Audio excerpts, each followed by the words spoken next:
All right, family, welcome back again to another lesson today in the Most High's great book here. Today we are going to be doing Genesis 17. We're going to continue on in the Abraham story here of our forefather who started it came from his loins, family. And the Most High here is going to be continuing to establish his covenant with him and all the way down here to us. So without further ado, let's not waste no time. Let's get it, brother. Verses 1 and 2 of Genesis 17. And when Abram was 90 years old and 9, the Lord appeared to Abram and said unto him, I am the Almighty God. Walk before me and be thou perfect. And I will make my covenant between me and thee and will multiply thee exceedingly. All right, family, let's get it. So let's break this down here, starting off with, and when Abram was 90 years old and 9, he's 9 to 9, family. 9 and 9. Let's go over to Isaiah 46 and 4. Let's see how the Most High works even when you're old. Because a lot of people think that the Most High ain't you're too old to come back to the Most High. He too old to bless you. But let's go see what the Most High says here in Isaiah 46 in verse number 4. What does he say here, brother? Again, it's Isaiah 46 in verse number 4. It says, and even to your old age I am he, and even to hoar hairs will I carry you. I have made and will I bear, even I will carry and will deliver you. Y'all see that right there? Abram was pushing 100, older than some of these decrepit European empires, thinking they run the world today. But the Most High ain't concerned with your age, family. He's looking at your spirit. So all y'all thinking you too old to wake up to your true Israelite identity, think again. If the Most High could use a 99-year-old Abram, he can definitely use you. Don't limit the Most High. He can do whatever he wants. He's the master and creator of the whole universe, family. Don't not ever limit him. That's what we're going to learn today. Don't put the Most High in the box. Because the Most High finna show out for these two. Just like he going to show out for you, family. I know it may seem hard. It may seem impossible, unfathomable to our limited minds. But the Most High, anything is possible. So the Most High appeared to Abram. He came up to him and talked to him. Now, don't be thinking here there's some blonde-haired, blue-eyed Jesus. No, no, no. Showing up like them European paintings. We are talking about the Most High, the Father, Yahweh, appearing to our forefather. And he ain't showing up in no burning bush or pillar of fire this time. He's coming straight to Abram, face to face, like how he's waking up our people this day. He says, I am the Almighty God. In Hebrew, that's El Shaddai, not Allah, not Zeus, not Vishnu, and definitely not that weak, watered down God these Christian churches be preaching about. We talking about the all-powerful, almighty God of Israel, the same one who's going to bring judgment on these nations that have oppressed us. Believe it, family. He told Abram, walk before me and be thou perfect. Where else does he say this set? Well, let's go over to Deuteronomy 18 and 13 real quick. To see, he did not only just say this to Abram, but he said it to us as well. Deuteronomy 18 and 13, what does the Most High say here? Thou shalt be perfect with the Lord thy God. Perfect. Now, all y'all thinking perfect means never making a mistake. Get that nonsense out of your head. That's not what it's talking about. The Hebrew word here is tamim, meaning complete or whole. The Most High is telling Abram and us to be fully committed to him and his laws. So stop trying to have one foot in the world and one foot in the truth. You can't be in the club on Friday night and think you're right with the Most High on the Sabbath. No, sir. He says, I will make a covenant between me and thee. This ain't no new covenant that these Christian churches be pushing, no. This is the original covenant with our forefather Abram, which gets passed down to us, the true Israelites, the Negroes, so-called black people worldwide in captivity in all these nations that we call home. If we go over to Galatians 3 and 29 real quick, to see this iterated here by Paul. It's the same thing that Yahushua just said, or God said, the Father said to Abram. Galatians 3:29. And if ye be Christ, then are ye Abram's seed and heirs according to the promise. You see that? If you belong to the true Christ, not that European impostor, then you're Abraham's seed, a real Israelite. So all y'all running around claiming to be Gentiles saved by grace, wake up. You're the lost sheep of the house of Israel. You Christians, you black Christians out there, you ain't no Christian. You're the lost sheep of the house of Israel. And the Most High finishes it off and says, I will multiply thee exceedingly. Now, this ain't talking about making babies like rabbits, though our people sure been doing that in captivity. Just saying. This is about the spiritual awakening of our people. If we go over to Ezekiel, the prophet Ezekiel, chapter 36 and verse number 10, watch what the Father says to Ezekiel here. Ezekiel chapter 36 and verse number 10. And I will multiply men upon you, all the house of Israel, even all of it, and the cities shall be inhabited, and the wastes shall be builded. So y'all see this. The Most High is talking about multiplying the true Israelites. That's us. Not in number, but in spirit and power. We're talking about an army, family, of awakened Israelites. Awakened Israelites. Ready to take our rightful place as the head and not the tail. So Genesis 17, 1 and 2 here. Ain't about no old man getting a pep talk from some sky daddy, as they would call the Most High these days. It's about the Most High establishing his covenant with our forefather Abram, which extends all the way down here to us in 2024 to the true Israelites. Now, if you still think it's about some spiritual Israel that includes everybody and their mama, you might as well be believing in Santa Claus and the Easter Bunny. The truth is right here, black and white. Well, mostly black, because that's what the true Israelites are anyways.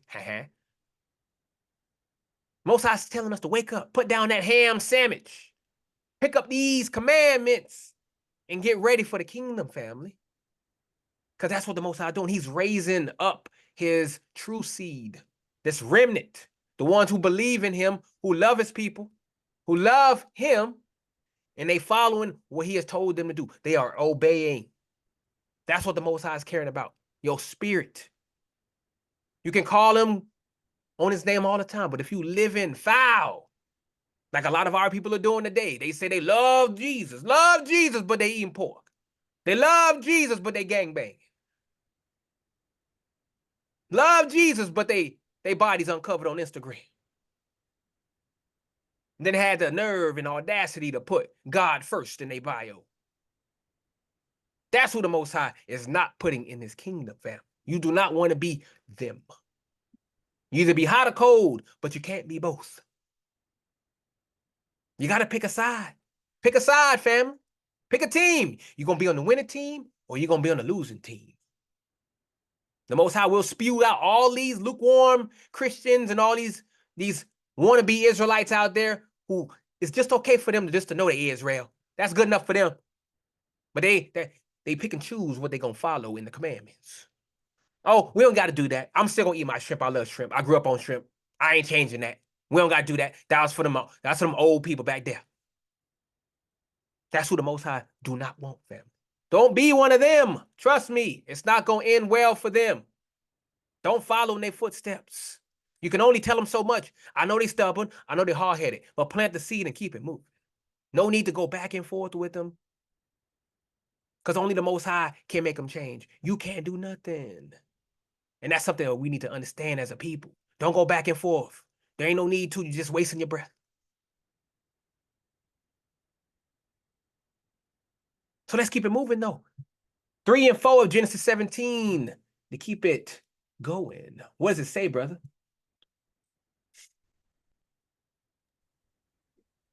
It says, and Abram fell on his face, and God talked with him, saying, as for me, behold, my covenant is with thee, and thou shalt be a father of many nations. All right, so let's dissect this right here like we cutting through the lies of these fake Jews and Christians who've been feeding us spiritual poison for centuries. So Abram fell on his face. Let's go see where another instance that this happened. Let's go over to Ezekiel, the prophet Ezekiel again, chapter 1. We're going to go to verse number 28.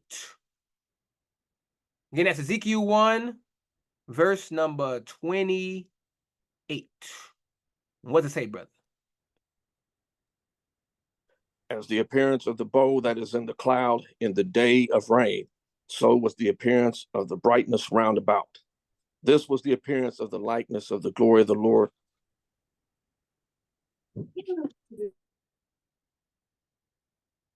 I'll finish it up. And when I saw it, I fell upon my face, and I heard a voice of one that spake.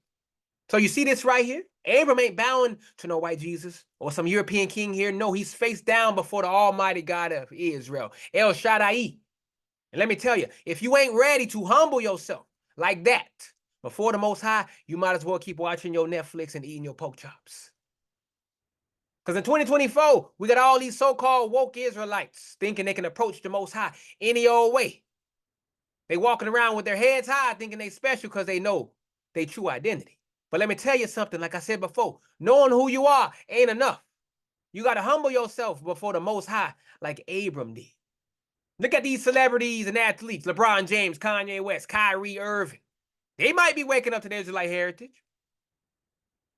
But are they falling on the face before the Most High? No. They too busy chasing fame and fortune in this Babylonian system. Look how easily they capitulate to these heathen, to these fake Jews.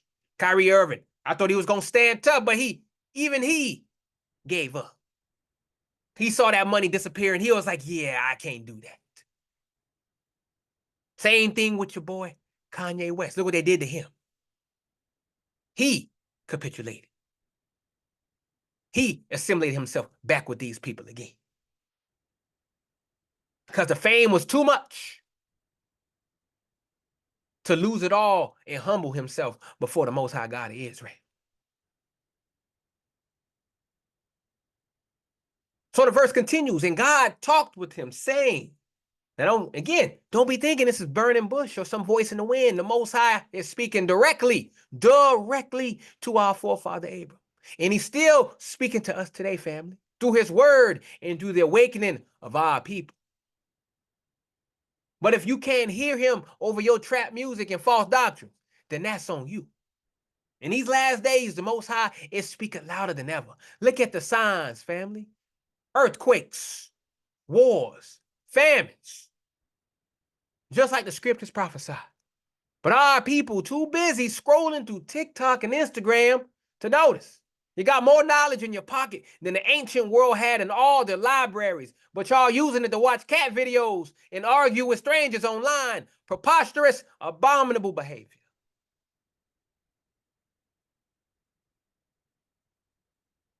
You got the Bible at your fingertips, but what you're doing with it is collecting dust. Most High told Abram, hey, as for me, behold, my covenant is with thee. You see anybody else in there? I don't see no other nations in there. It says with thee. That's you, Abraham. If we go over to Jeremiah 31 to 33, one of my favorite verses. Yours too, brother. And read this to see who this covenant with. Because we got a whole bunch of people that keep on saying that this covenant for everybody. Who is it for, brother? Jeremiah 31 through 33, whenever you are ready.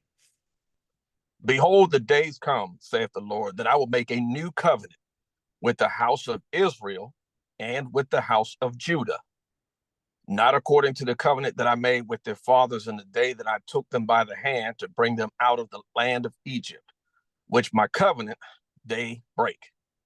Although I was a husband unto them, saith the Lord. But this shall be the covenant that I will make with the house of Israel. After those days, saith the Lord, I will put my law in their inward parts and write it in their hearts, and will be their God, and they shall be my people. Family, this covenant ain't with everybody and their mama. It tells you that right there. It's with Abraham and his seed. That's us. The true Israelites, that's us, the Negroes.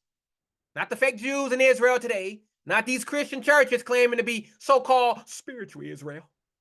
We're talking about the descendants of Jacob, the so-called African Americans, so-called Colombians, so-called Haitians, so-called Bahamians, so-called English, so-called Brazilians, so-called Mexicans, those Afro people that's in those lands all over the world. That's who this covenant is with. That's why we going through hell right now.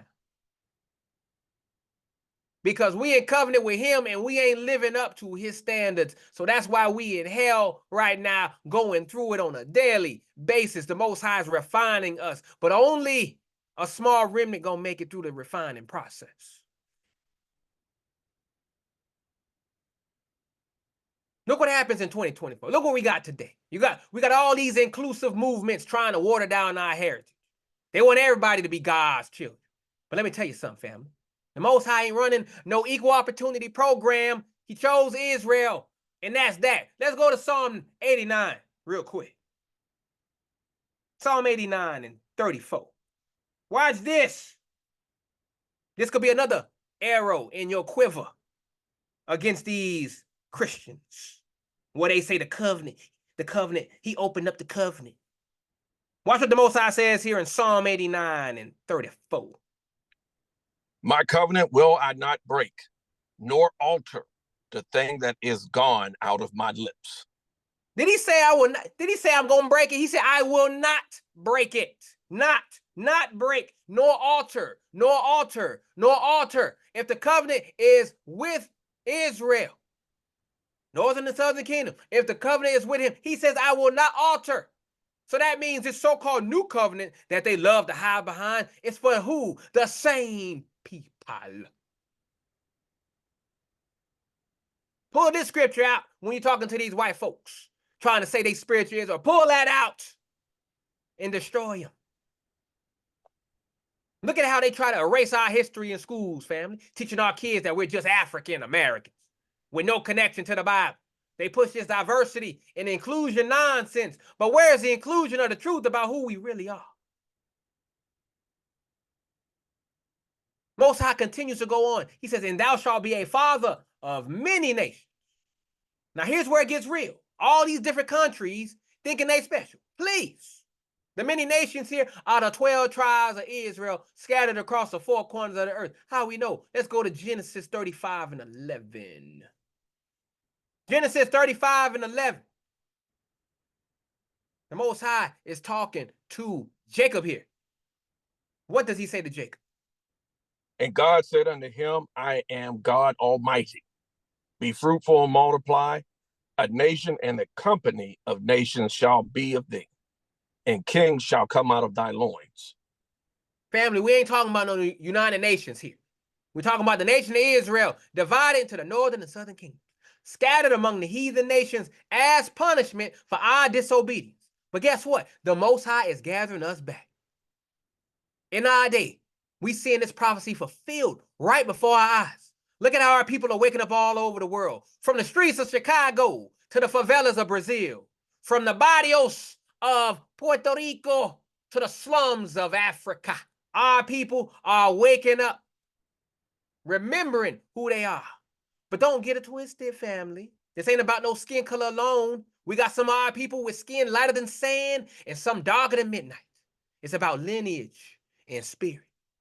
You got these black Hebrew Israelites out here thinking every dark-skinned person is an Israelite. That's as foolish as thinking every white person is an Edomite. Whoopsie daisy. And let me address this Edomist white man nonsense that I got on here. That's a doctrine of demons, family, designed to keep us focused on hating other people instead of loving our own. Edom ain't a race. It's a spirit of wickedness that can inhabit anyone, even our own people. Some of our people got the spirit of Edom because they hate us. They hate each other. That's a spirit of Edom inside them. It's a spirit, family. Now, in these last days, we seeing these nations come against Israel like never before. Look at these UN resolutions against the state of Israel. But that ain't the real Israel. That's just a sign of what's to come against the true Israel when we finally rise up. We got wars and rumors of wars. Just like the scripture said. Russia and Ukraine, Israel and Palestine, China flexing on Taiwan. But these are just distractions, family. The real war is spiritual. It's for the souls and minds of the true Israelites. That's us. That's who all this stuff is about, family. All this stuff that's happening on earth is because of you. Look at how they pushing this LGBTQ plus crap into our communities, trying to destroy the biblical family structure. They legalizing drugs, keeping our people in spiritual stupor, promoting abortion, literally killing off the next generation of Israelites. But the Most High ain't sleeping. He waking up his people in every corner of the earth. From the ghettos of America, again, to the slums of Africa, from the islands of the Caribbean to the mountains of South America. Israelites are waking up to this covenant, family. You see it every day. So what you gonna do, Israel? You gonna keep sleeping? Or you gonna wake up and claim your birthright? You gonna keep chasing after the American dream? Or you gonna seek the kingdom of heaven? You gonna keep following these false prophets in their mega churches? Or you gonna return to the God of your father? Why? Because the time is now. The kingdom is at hand. Stop worrying about your 401k and start storing up your treasures in heaven. Stop chasing after these Kardashians and start pursuing the wisdom of Solomon. Stop watching these mumble rappers and start listening to the prophets. And for all these people out there thinking this message is too harsh, oh my God, too exclusive, tough love. The truth ain't meant to tickle your ears. It's meant to transform your life. If you ain't feeling convicted yet, you might need to check your pulse because you might be spiritually dead. So there you have it, family. Verses 3 and 4 ain't about some old man having a chat with the sky. It's about the Most High establishing his covenant with our father, Abram. That's what it's about, family. So let's keep it moving. Lots and lots of meat to uncover, family. We just getting started. 5 and 6, Genesis 17, brother. What it say? Neither shall thy name any more be called Abram, but thy name shall be Abraham. For a father of many nations have I made thee. Right there. And I will make thee exceeding fruitful, and I will make nations of thee, and kings shall come out of thee. So let's dismantle all these Babylonian lies that have kept our people in spiritual bondage here. So the Most High says, neither shall thy name anymore be called Abram, but thy name shall be Abraham. Let's go over to Isaiah 62 and 2. Again, it's Isaiah 62 and 2.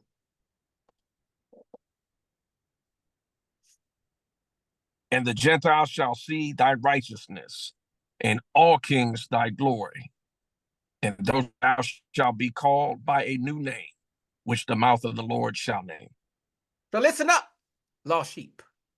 This ain't about just some old man getting a new nickname. This is about identity. The Most High is changing Abram's very essence, just like he's changing ours here in 2024. You got all these Negroes running around with slave names like Washington and Jefferson, named after the very crackers who oppressed our ancestors. And don't even get me started on these Lakeishas and Tyrones. Where in the scriptures you see names like that? The Most High is calling us back to our true identity, family. Look at how they're trying to confuse our people in 2024. You got men thinking they women thinking they men, and everybody thinking they can choose their own reality. But guess what, family? The Most High chooses who you are, not you.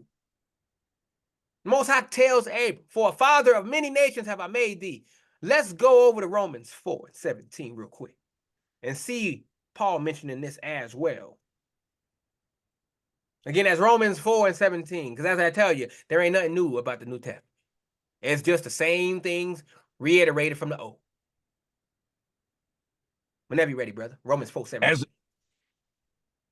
As it is written, I have made thee a father of many nations, before him who he believed, even God, who quickeneth the dead, and calleth those things which be not as though they were. But now all you Israelites out here thinking this is talking about all the nations of the world. Wake up. This is about the 12 tribes of Israel scattered across the 4 corners of the earth.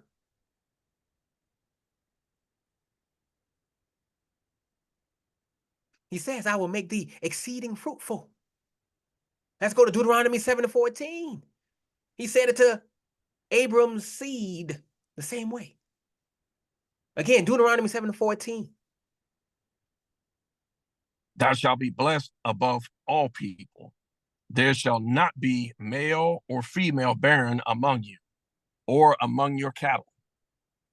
Now, all you sisters out there popping birth control pills, and all you brothers out there shooting blanks, listen up.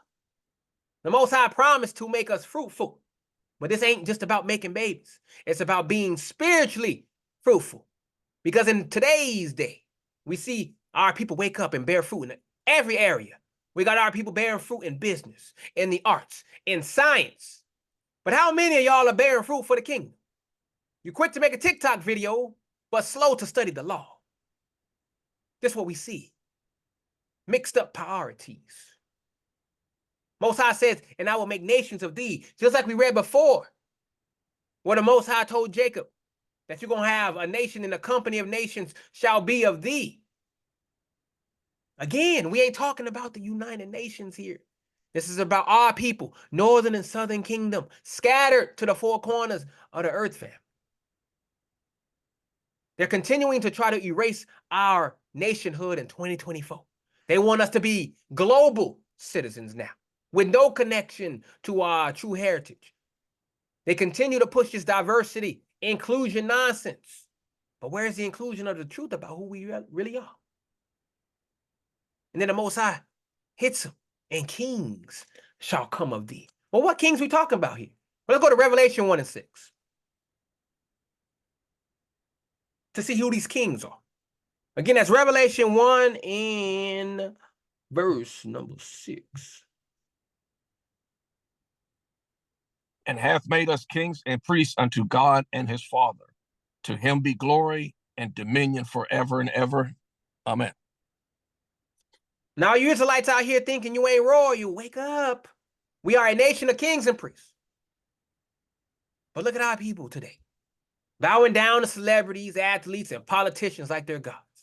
You got LeBron James thinking he's King James, but he ain't got nothing on the real King James, the Israelite king who commissioned the Bible translation. You got people worshiping the Kardashians, but ignoring the real queens of Israel. So family, these two verses, 5 and 6, ain't about some old man getting a name change and the promise of big things. That's what the Christians like to say. They like to water it down that way. It's about the destiny of Israel, our people, our destiny. The Most High is calling us to remember who we are, to be fruitful in his law, to reclaim our nationhood and to walk. I repeat, walk. That means obeying these laws, statutes, and commandments. To walk as the kings and priests we were always meant to be. Now, if you're still thinking this is just some ancient history that don't apply to you, you might as well go back to sleep and keep dreaming the American nightmare. But if you are ready to wake up and claim your birthright, it's time to put down that pork chop, pick up these scriptures, and start living like the royalty you are. So the kingdom, again, is at hand. Will you answer the call? Or will you keep hitting the snooze button on your destiny? The choice is yours, but remember, the Most High ain't running no democracy. He calling his people home, whether you're ready or not. So you got to be ready, family. Don't allow these other people to get you out this walk. Don't allow them to get you off of this path that the Most High got you on. You got a specific path, a specific calling. Answer the call. Be what the Most High wants you to be. Don't be who these people out here want you to be. Don't be what Babylon wants you to be, which is nothing. They want you to be content with just being an athlete or a rapper or just another welfare recipient. That's who they see you as. That's all you are. You will never be seen as anything more by these people. So why would you want to be anything they want you to be? Be who the Most High called you to be. And when his kingdom comes, you're going to have all the power. These people are going to be listening and doing whatever you say. They're going to be bowing down in front of you, kissing your feet, all this stuff. You just got to have the patience. I know it's hard right now. I know you got to go to work and listen to all these heathen bearing down your neck. Do this, do that, do this, do that, do this, do that. You got to worry about all these police people trying to kill you. All these politicians trying to kill you, making laws against you and all this stuff. But family, in the end, we win. We got next. So patience. Just follow the laws. Follow this walk. And I guarantee you, in the end, you're going to be happy you did. So let's keep it moving, though. Genesis 17, 7 and 8. Let's get it. What does it say? And I will establish my covenant between me and thee and thy seed after thee in their generations for an everlasting covenant, to be a God unto thee and to thy seed after thee. And I will give unto thee and to thy seed after thee the land wherein thou art a stranger, all the land of Canaan, for an everlasting possession, and I will be their God. So let's continue here. Most High says, I will establish my covenant between me and thee and thy seed after thee in their generations. Let's go on over to Psalm 105. Psalm 105, 8 through 10. To show you how everlasting this covenant is. Because, again, you got all these people keep saying that he changed the covenant. New covenant means new people, new people. He opened up the covenant to everybody. What does Psalm 105, 8 through 10 say, brother? He hath remembered his covenant forever, the word which he commanded to 1,000 generations, which covenant he made with Abraham, and his oath unto Isaac, and confirmed the same unto Jacob for a law, and to Israel for an everlasting covenant.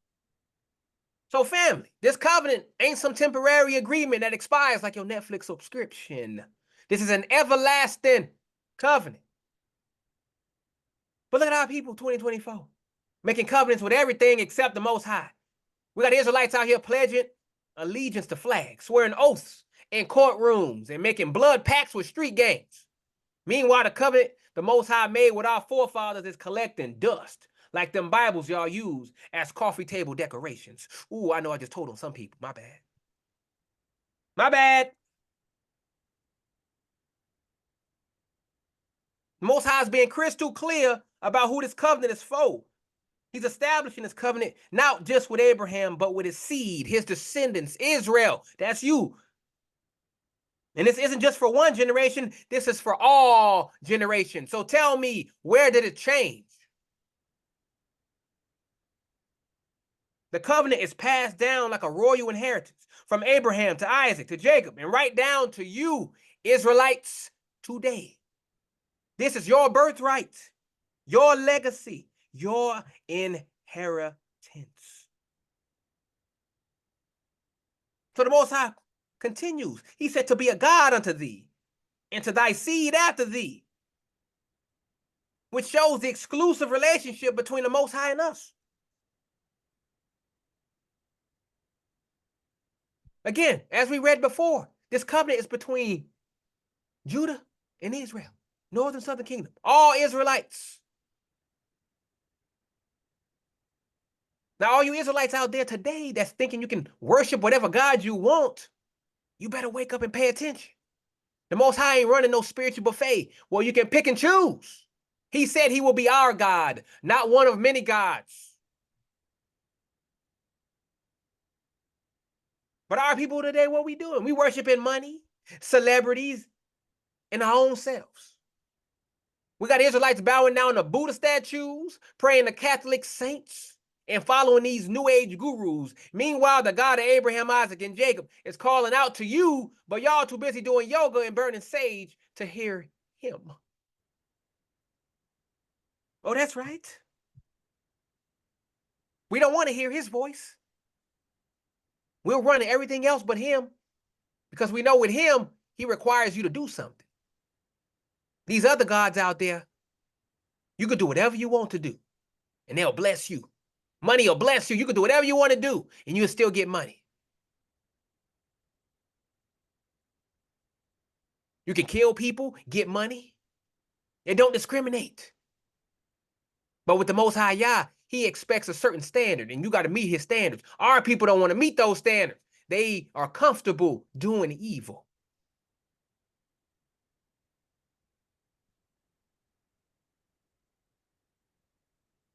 So the Most High says, and I will give unto thee, and to thy seed after thee, the land wherein thou art a stranger, all the land of Canaan for an everlasting possession. Let's go over to the prophet Amos.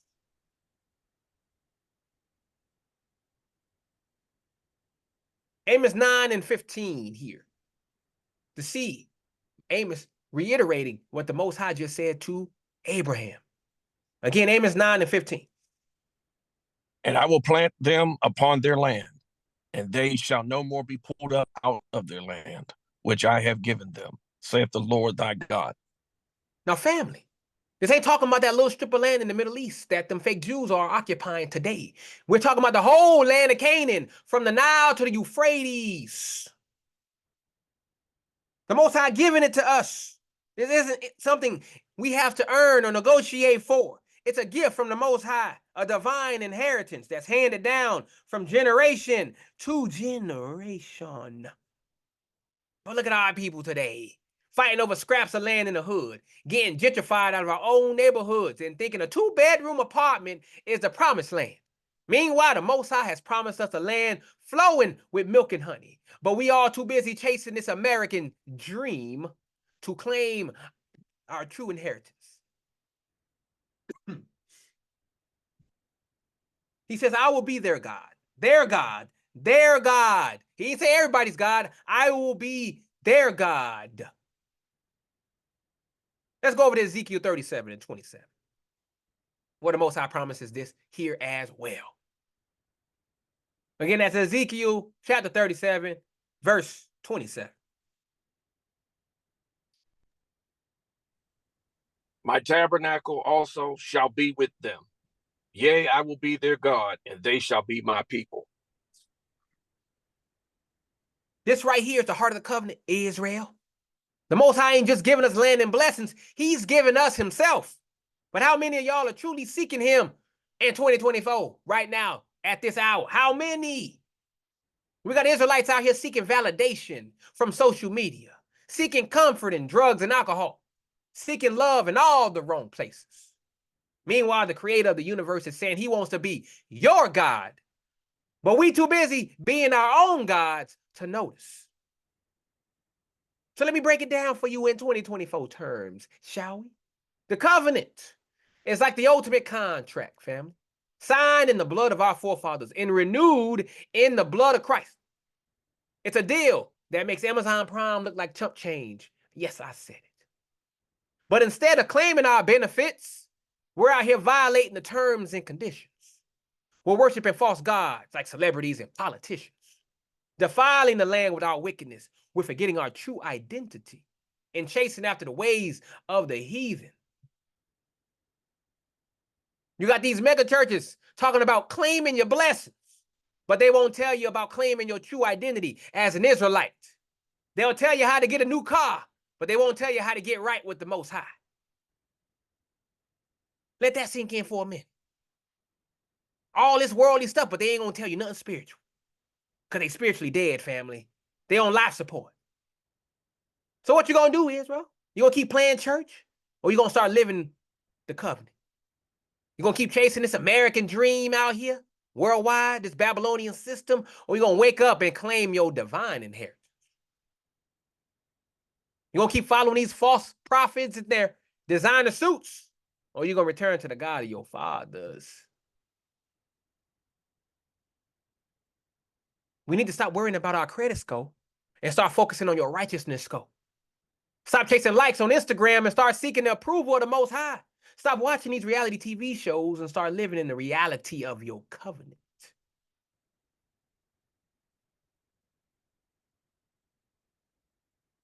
This is what the Most High wants us to do, family. It's simple. But you got to give it up. You got to give up the old you. And you got to completely believe and trust in the Most High to guide you to where you need to be. And that's hard for a lot of our people because they've only believed in themselves. They never had to believe in somebody else.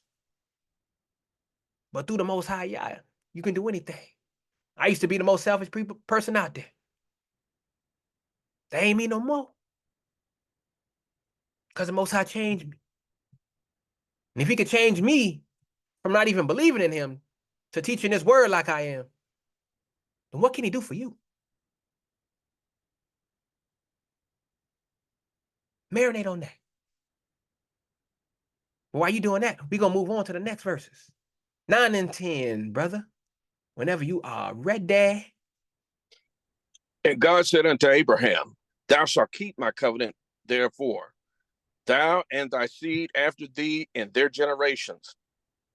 This is my covenant, which ye shall keep between me and you and thy seed after thee.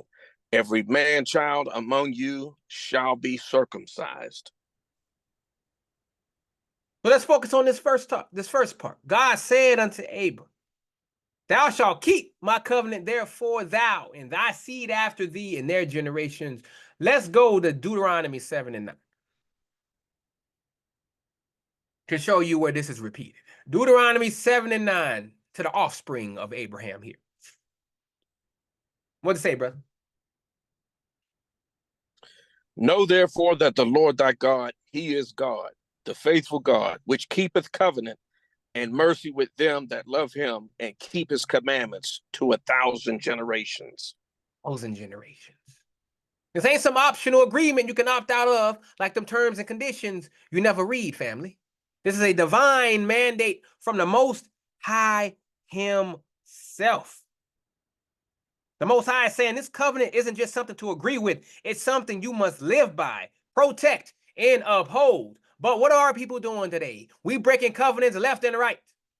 Like they're going out of style. You got Israelites out here breaking marriage covenants, breaking business contracts, and breaking promises to their own children.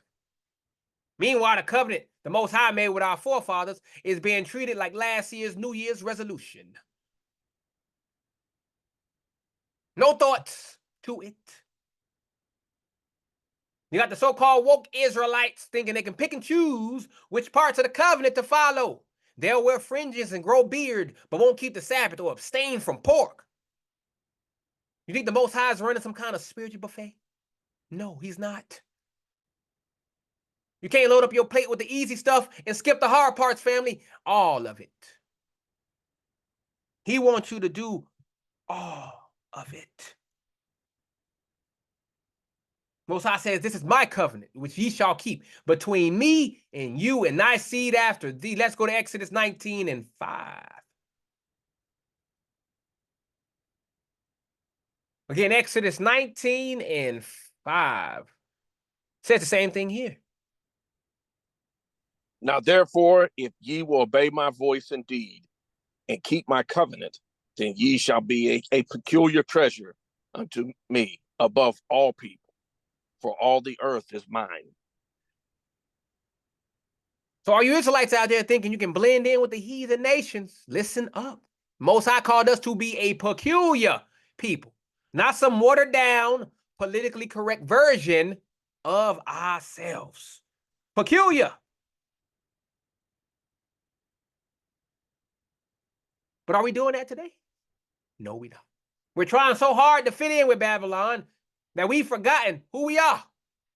You got Israelites celebrate Christmas and Easter, eating swine flesh and adopting every heathen custom they can find. Meanwhile, the covenant that sets us apart is being treated like some outdated tradition. Oh, that's old stuff. That was done away with. Grace in Christ, that's all we got. That's all we need. Christ alone. You think you can keep one foot in Israel and one foot in Babylon, family? The Most High ain't playing that game. He said, keep the covenant, not sample it like it's some kind of spiritual hors d'oeuvre.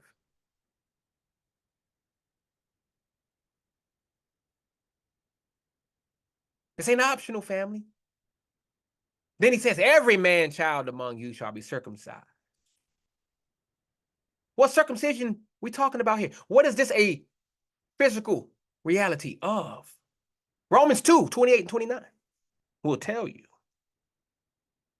Romans 2, 28, 29.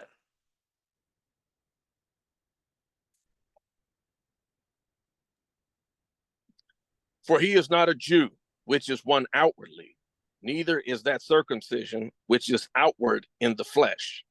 But he is a Jew, which is one inwardly, and circumcision is that of the heart, in the spirit and not in the letter, whose praise is not of men, but of God. So Paul explains that while circumcision is the physical sign of the covenant, the true circumcision is of the heart.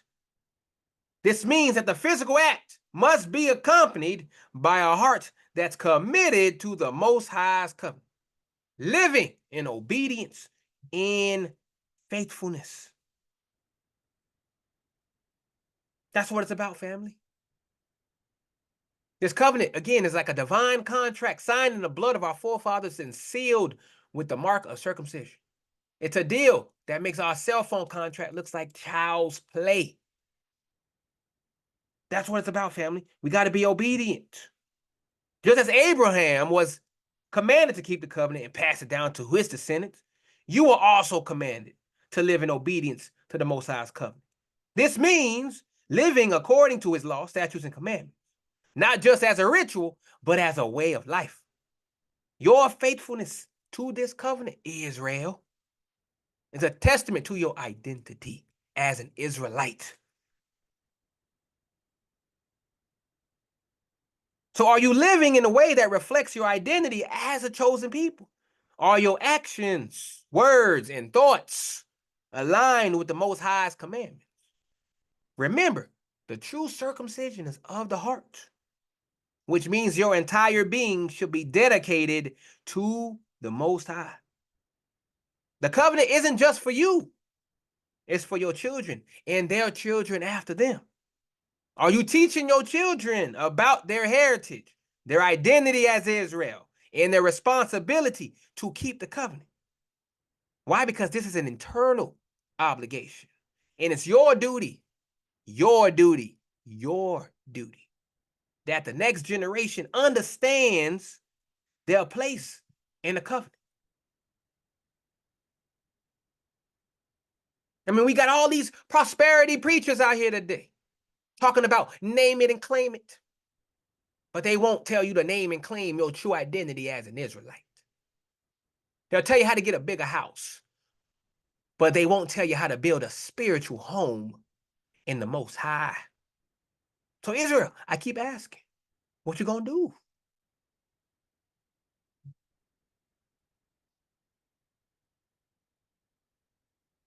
This covenant, fam, it's about total commitment, body, mind, and spirit. Why? Because we are the descendants of Abraham, the chosen people of the Most High, and the covenant is ours. So the Most High is telling us to keep it, to live it, and pass it down to the next generation. So let's keep it going.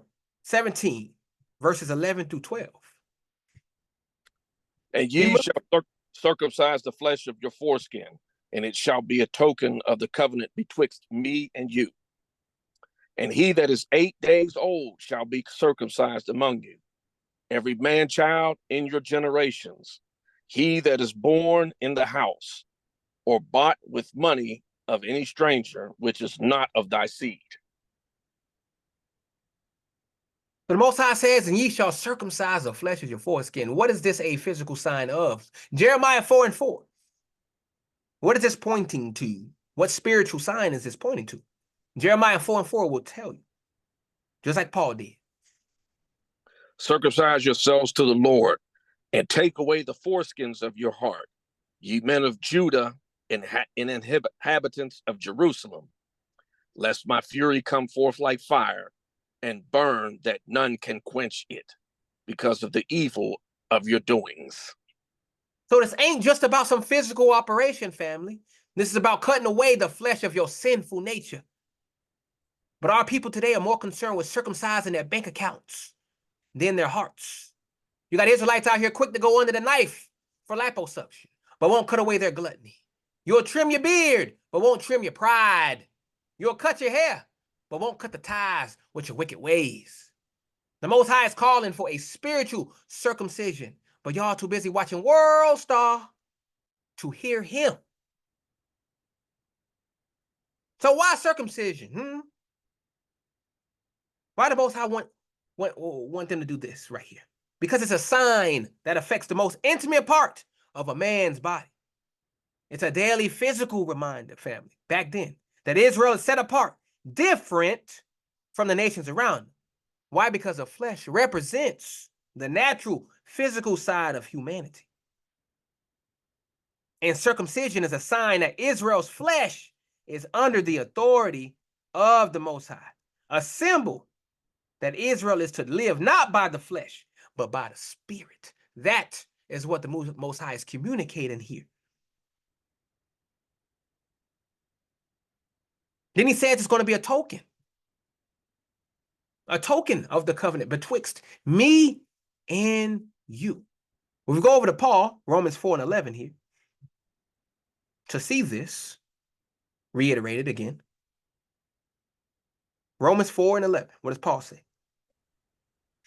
And he received the sign of circumcision, a seal of the righteousness of the faith which he had yet being uncircumcised, that he might be the father of all them that believe, though they be not circumcised, that righteousness might be imputed unto them also. So Paul here explains that circumcision is a sign and a seal of the righteousness that comes by what? Faith. It's not just about the physical act, family. It's about what it represents. Faith and righteousness in the Most High.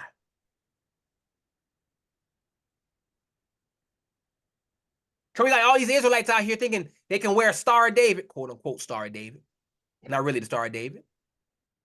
They think they can wear these things and call it a day. This covenant is not about flashy jewelry or trendy t-shirts, like a lot of these camps make it seem, being all stylish out there on them street corners. It's about a lifelong commitment to the Most High. You got our people wearing Hebrew Israelite gear, but living like heathens. You got brothers wearing fringes, but still chasing after strange women. I'm talking to the camps. Y'all see them out there. You got sisters covering their heads, but uncovering their bodies on Instagram. You think the Most High is impressed by your outward appearance when your heart is uncircumcised? Think again. You can't fool the Most High. You may be able to fool all these people here, these humans, but you can't fool the God of Israel. All you're doing is wasting your time. So the Most High continues, and he that is 8 days old shall be circumcised among you. If we go over to Leviticus 12:3, this is reiterated again through Moses.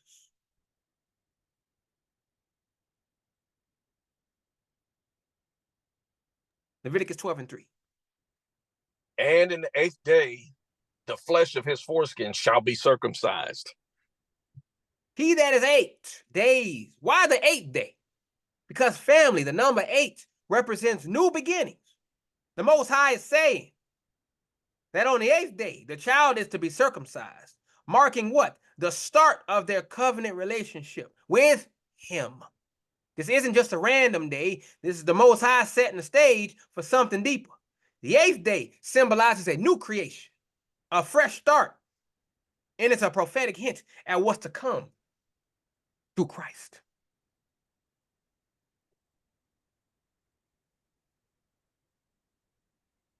So he's saying, and continues, shall be circumcised among you, among you, among you. Every man-child in your generations. This is every male child in Israel is to be circumcised as a sign that they are part of the covenant. But again, as I told you, this isn't just about the physical act. It's about being included in the covenant community of Israel.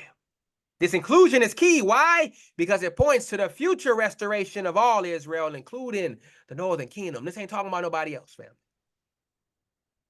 Another hint at the split. Why? Because we see this, he that is born in the house or bought with money of any stranger, which is not of thy seed. Now, we pump the brakes here for a second. Because we got people saying, oh, this is how the heathen get to come into the covenant. This is how the heathen get to join us and be a part of all of this. Ain't wrong. So this part fascinated me when I read through it. Because the covenant includes not just those born into the family, but also those that were what? Bought. those who are not of Abraham's physical seed. This family is a prophetic foreshadow of the inclusion of the northern kingdom, who were scattered and essentially lost to Israel, but would be bought back through Christ. Remember, the Most High divorced them. Poof! They were not Israel no more, so they were no longer Abraham's seed. That's why in Galatians, Paul said, if you're of Christ, then you're of Abraham. Why? Because the northern kingdom had to come back through Christ in order to be joined back through Abraham's seed. This is what it means. It ain't talking about no heathen here, no Gentiles coming in here. No, sir. This was a foreshadow of the northern kingdom, the split family. He that is born in thy house, southern kingdom, or bought with the money of any stranger that is not of thy seed, northern kingdom. Right here, the split shows up again to those with eyes to see. The stranger here isn't just no random Gentile. It's a reference to those who were once part of Israel, but had become estranged. Through Christ, they are brought back into the covenant, recircumcised in heart, and restored to their rightful place in Israel. If we go to Hosea 1, 10 and 11, read this real quick. We'll see what this was talking about. Hosea 1, 10 and 11.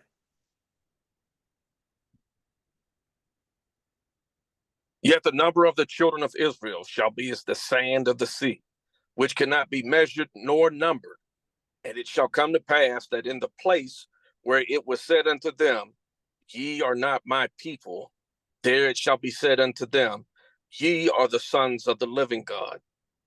Then shall the children of Judah and the children of Israel be gathered together, and appoint themselves one head, and they shall come up out of the land, for great shall be the day of Jezreel. So Hosea prophesies about the restoration of Israel, including the northern kingdom. Though they were once not my people, they will be called sons of the living God. This ties directly into the idea of being bought and brought back into the covenant through Christ. How do we know and continue? Ephesians 2, 12 and 13 further reiterates this 12th verse of Genesis 17. Let's go to Ephesians 2, 12 and 13, because this is where the church said, oh, this is about everybody. But we know better.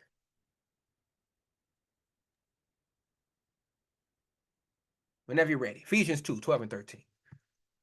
That at the time ye were without Christ, being aliens from the commonwealth of Israel, and strangers from the covenants of promise, having no hope and without God in the world. But now in Christ Jesus, ye who sometimes were far off are made nigh by the blood of Christ. So again, Paul speaks of those who were once strangers, as you see in this verse 12, strangers being brought near by the blood of Christ. Bought back, family. Ties directly into the idea of the northern kingdom and those else who were estranged from Israel, being restored to the covenant community through faith in Christ.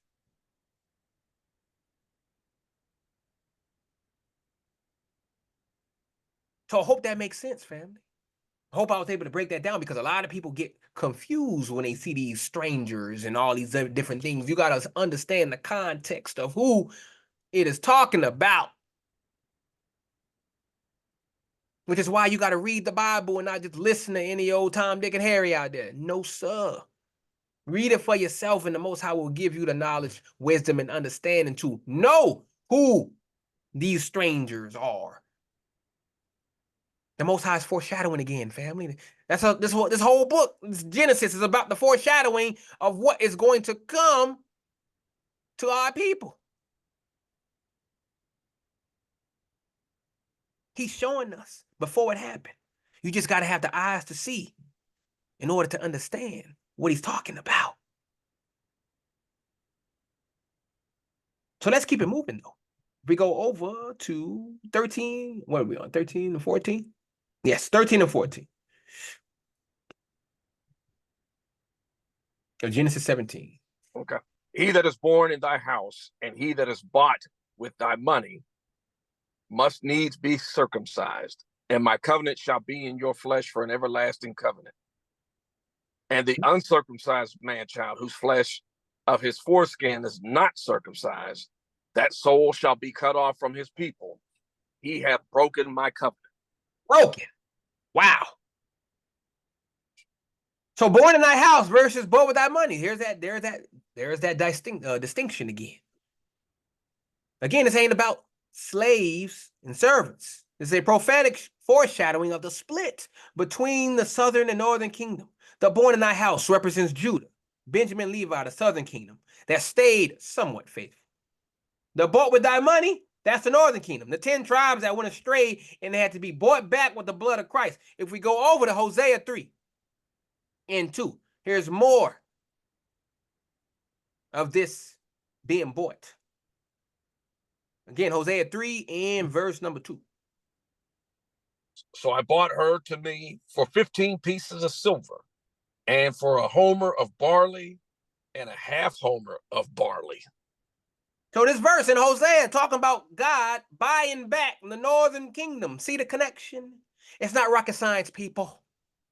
It truly isn't. It's not rocket science. It's there. It's all in the book. You just got to read it for yourself. So the Most High continues, must needs be circumcised. Now, before you start reaching for the scissors, let's talk about what this again really means. Physical circumcision was just a shadow of the spiritual reality. It's about cutting away the flesh, our sinful nature. As Paul so elegantly says it, if we go over to Colossians chapter 2 and verse 11. Again, that's Colossians chapter 2, verse 11. In whom also ye are circumcised with the circumcision made without hands, in putting off the body of the sins of the flesh by the circumcision of Christ. So when it says must needs be circumcised, it's talking about a spiritual transformation. It's saying you got to change your ways, Israel. Cut off that sinful lifestyle. That's what the Most High is saying right here.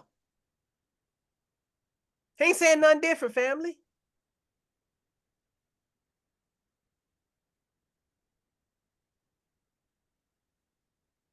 The Most High continues, my covenant shall be in your flesh for an everlasting covenant. This ain't about some eternal foreskin collection, folks. It's about the covenant being an integral part of who we are as a people. It's our DNA, our very essence. You can't just wash off this covenant like it's a temporary tattoo, family. This ain't a short-term agreement, everlasting covenant etched unto your very flesh. But our people today, what the heck are they doing? They changing their beliefs more often than they change their clothes. One day you're a Hebrew Israelite, next day you're a Muslim, then you're a Christian, then you're into some New Age nonsense. Meanwhile, the covenant of the Most High is supposed to be permanently marked in your flesh and spirit. You think you can play spiritual musical chairs and the Most High won't notice, family? He said everlasting, everlasting. That is forever. That means it don't expire, it don't fade, and it sure as hell ain't optional. This ain't a toy, family, that you put away when you're done with it. This is something that you are supposed to live by each and every day. It's like how you can take the Israelite out of the hood, but you can't take the hood out of the Israelite. Our covenant with the Most High is just as inseparable from us. So now we go into the next part. The uncircumcised man-child shall be cut off. I repeat, cut off from his people. Cut off, family. Let's go to Numbers 15, 30 and 31.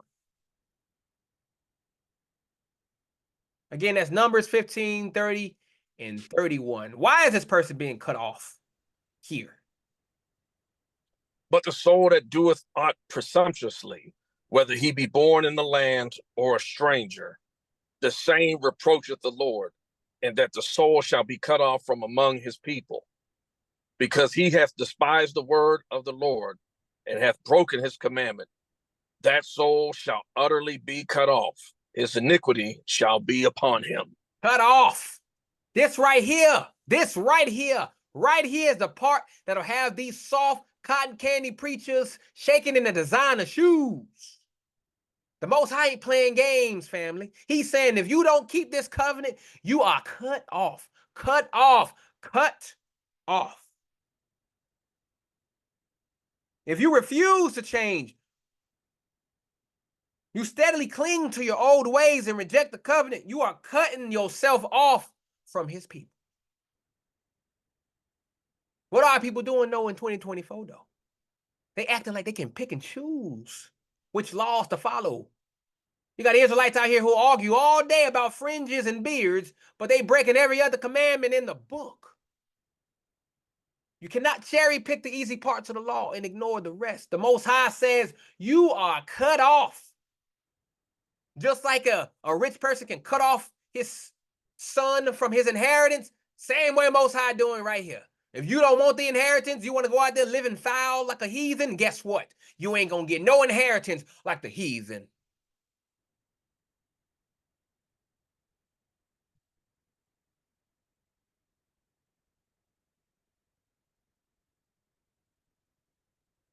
This is what it's about, family. Being cut away from the Most High. This passage is showing us that being part of Israel isn't just about blood. It's about covenant. It's about being willing to cut away the old man and walk in newness of life. It's about recognizing that whether you're born in the house, always knew you were an Israelite, or bought with money, just discovering your identity. You're called to live according to the covenant. So Israel, again, I ask, are you going to keep playing games with your heritage? Or are you ready to embrace the covenant in all its fullness? All its fullness. All its fullness. Because you got these mega church pastors out here, these preachers, talking about God's unconditional love, but they won't tell you about the conditions of the covenant. They'll tell you how to get blessed, but they won't tell you how to avoid getting cut off. Woo! Woo! When last time you heard a pastor telling you about that?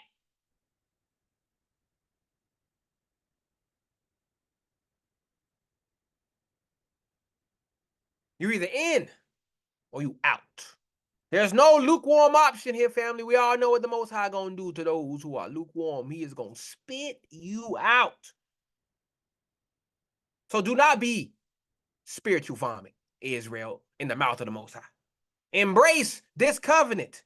Cut away the flesh and get ready for the kingdom. The Most High is calling his people back. Are you going to answer or keep hitting decline on his call? Choice is yours. But we keep it moving, though. 15 and 16, brother, whenever you are ready. Genesis 17. And God said unto Abraham, as for Sarah thy wife, thou shalt not call her name Sarai, but Sarah shall be her name. And I will bless her and give thee a son also of her. Yea, I will bless her, and she shall be a mother of nations. Kings of people shall be of her. So again, let's break this down and expose these layers of meanings these heathen scholars have been too busy sipping their lattes to notice. She's gone from Sarai to Sarah. The Most High isn't running a celestial marketing agency, family. This name change is deep. Sarai means my princess or contentious. Sarah means princess or a noble woman. See what happened there? The Most High took away the my in the contention. He's elevating her from being just Abraham's princess to being a princess in her own right. It's like going from being Lil Wayne's daughter to just Wayne. You feel me? We go over to Galatians 4 and 26. Watch this. To see what Sarah represents. Galatians 4 and 26. What does Paul say here? But Jerusalem, which is above, is free, which is the mother of us all. Sarah represents the heavenly Jerusalem, the mother of all Israelites. She's not just Abraham's wife anymore, family. She's about to become a spiritual powerhouse. Spiritual powerhouse. But look at our people. We don't even know our true names, family. We got Israelites out here answering the slave names given by oppressors, but won't accept the names the Most High gives. You call yourself by some fancy title or street name, but won't embrace your true identity as a prince or princess of Israel. This name change is not just some ancient trivia, family. It's a blueprint for our spiritual awakening. But our people too busy trying to get our name in the lights or trending on social media to notice. Most High said, I will bless her. Now, don't get it twisted. This blessing ain't about Sarah getting a new Lexus or a fat bank account, like them priests or them preachers will tell you. This is a spiritual blessing that's going to shake the foundations of the earth. This is what it's about. If we go over to Isaiah 54 and 1, right here. This is what the Most High is talking about, this reality right here. Isaiah 54 and 1.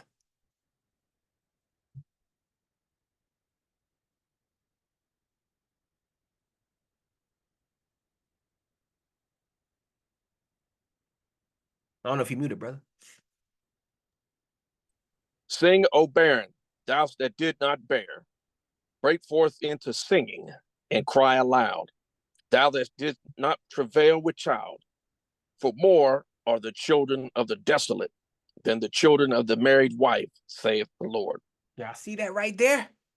Sarah was barren. Barren, way past the age of childbearing. She's 90 years old, family, 90. But the Most High said, I will bless her. But again, look at our people here in 2024, huh? We're spiritually barren. We ain't producing righteous seed. We ain't multiplying in holiness. We got Israelite women out here more concerned with their Instagram followers than raising up a godly generation. We got Israelite men more interested in spreading their seed in the club than planting roots in the covenant. But the Most High is saying he can bring life out of our dead wombs, family. He can resurrect our dry bones. But y'all got to stop trying to conceive through the world's methods and trust in the power of him. Why? Because the Most High says he's going to give thee a son also of her. This wasn't just about Sarah popping out a baby, family. This is about the birth of a nation, our nation. This son, Isaac, is the beginning of the chosen people. If we go over to Romans 9 and 7, we see this. Paul will let you know. Again, that is Romans chapter 9 and verse number 7. What does it say? Neither because they are the seed of Abraham are they all children, but in Isaac shall thy seed be called. This ain't about biology. It's about destiny. Isaac represents the true Israel, the children of promise. The Most High is not talking about just personal blessings, family. He's talking about a generational impact. Because she's going to be the mother of nations, right? But before you think this is some we are the world kumbaya nonsense right here, no, sir. We ain't talking about the whole world. These nations are the tribes of Israel. Sarah, through Isaac, is becoming the mother of God's chosen people. It's like how one strong black woman can raise up a whole community. Sarah's about to raise up a whole nation of kings and priests. But our people today, we can't even keep our own families together, let alone build nations. We got Israelite mothers more concerned with being a baby mama than a matriarch. You got Israelite fathers more interested in being players than patriarchs. The Most High is promising nations, family. But we can't even govern our own households today. You're letting the TV raise your kids. The streets educate them, and the world shape their values. How you gonna be a mother of nations when you can't even mother your own children in the fear of the Most High? Whoo! Oh yeah, I'm stinging people today. This is what it means, family. The Most High says, kings of people shall be of her. Kings, I already read that to you, Revelation 1 and 6, kings and priests. This is a prophecy about the royal lineage of Israel, culminating in the King of Kings, Christ himself. We're royalty, family. We need to start acting like it. Because this right here is the crown on top of the blessings.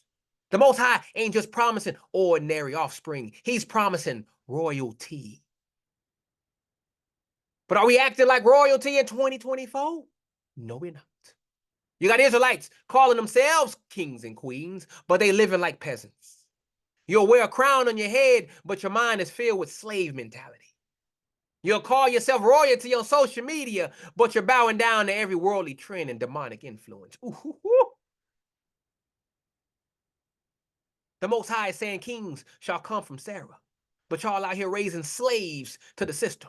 You're teaching your children how to fit in instead of how to rule. You're more concerned with them getting a good job than preparing them for their royal priesthood. Whoo, child. Most High speaking.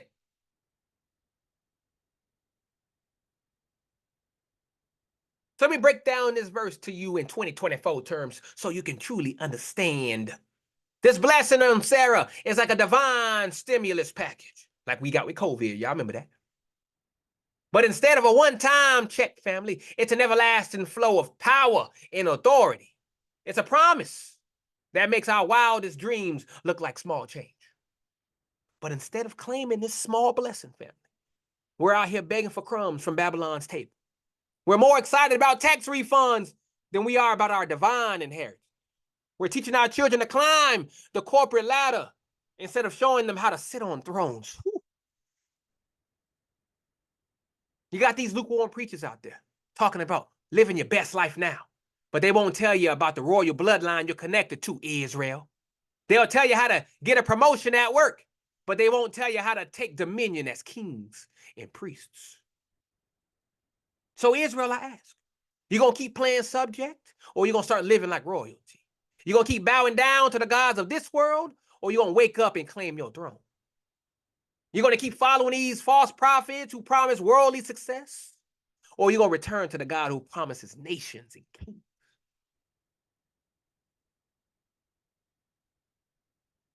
This is what the message is about, family.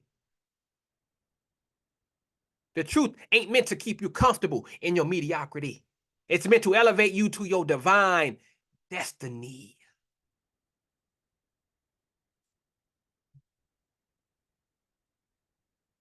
So while the rest of the world is busy trying to trace their lineage back to some monkey in Africa, we know our true heritage, family.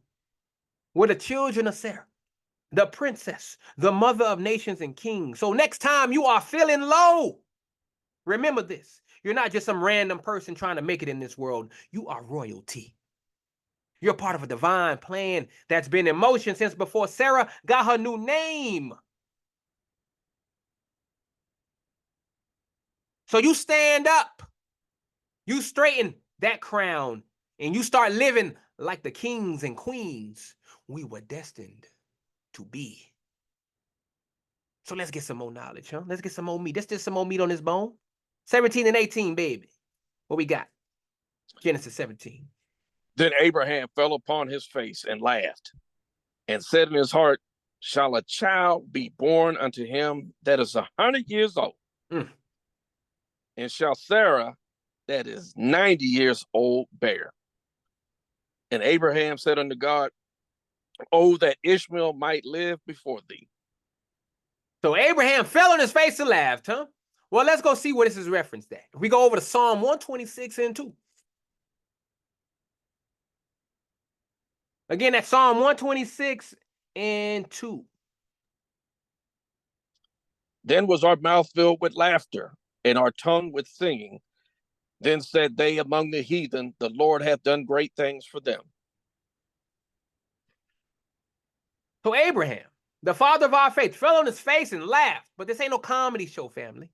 This is a divine revelation that's so mind-blowing, it provokes laughter. It's about disbelief mixed with joy. Abraham's reaction is like when you tell your broke cousin he just won the lottery. He's going to fall out laughing because he can't believe it. And why can't he believe it? Well, let's go to Romans 4, 19 and 20 to show you why he was laughing. Romans 4, 19 and 20. What does Paul say?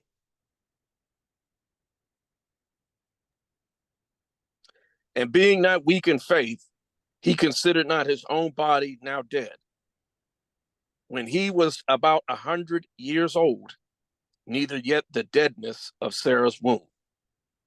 He staggered not at the promise of God through unbelief, but was strong in faith, giving glory to God. So see, even in his laughter, Abraham's faith was intact. He's not mocking God. He's marveling at the impossibility of it all. But look at our people today. We're laughing at all the wrong things. We'll laugh at worldly comedians mocking our culture, but we won't rejoice at the promises of the Most High. We'll chuckle at these sinful sitcoms that's on TV, but we won't even crack a smile when reading the Torah. The laughter of Abraham isn't just an ancient LOL moment, family. It's a blueprint for how we should react to the Most High's promises. But instead, we're too busy scrolling through memes and TikToks to notice the divine comedy that's unfolding in our very lives today. Shall a child be born unto him that is 100 years old? Now, before you start thinking, there's some old Viagra commercial going wrong, let me get you to the spiritual meat, family. This is about the impossibility of the promise in human terms. That's what it's about. He's laughing. He's 100 years old. How am I going to have a kid? Way past baby making years. But guess what? The Most High don't care about your facts, family.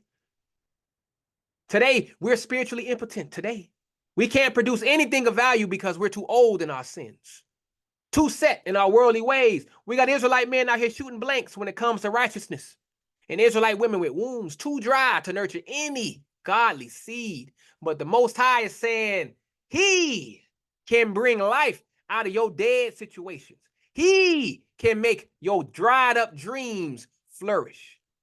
But we got to stop looking at our circumstances, family, and start looking at the promises. Stop limiting the Most High.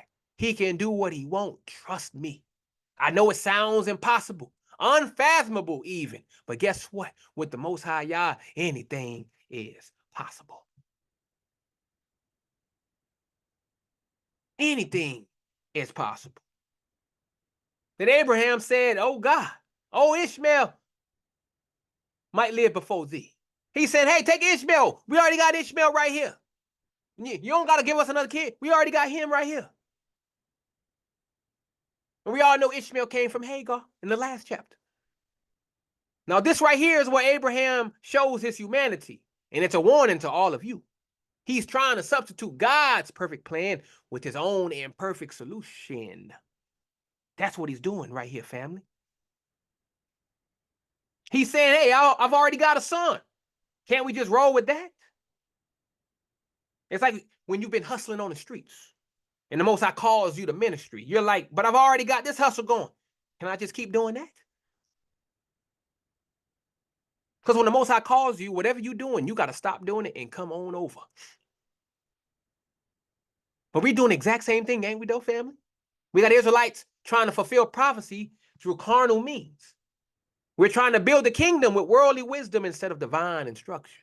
You'll say, oh, that my career might live before you. Or, oh, that my social media following might live before you. But the Most High is saying, I've got something better, something you can't even imagine. The most of our people are settling for Ishmael when the Most High is promising Isaac. We're clinging to our man-made solutions when the Most High is about to birth a miracle, family. His thoughts are not yours. Let him work. Most High is saying, nah, bruh, I'm doing this my way. So what's the truth here, family? The Most High is showing us that his plans don't operate on our timetable or within our limited understanding. He's about to do something so crazy, so out of left field, that even Abraham, the father of faith, is laughing in disbelief. But here's the kicker. Even when Abraham tries to substitute the Most High's plans with his own, with Ishmael, the Most High ain't having it. He's saying, nope, I've got something better in mind. So this is the wake-up call for you, Israel. How many times have we tried to do this? Substitute the Most High's plan with our half-baked schemes. How often have we looked at our circumstances and laughed at the impossibility of the Most High's promises? It's time for us to stop trying to force our Ishmaels into his plan, to stop limiting the Most High to what we think is possible. Because the Most High is about to do something new, something impossible by human standards. So are you going to keep laughing in disbelief, Israel, or are you going to embrace the impossible? Are you going to keep pushing your Ishmael, or are you ready to wait for God's Isaac?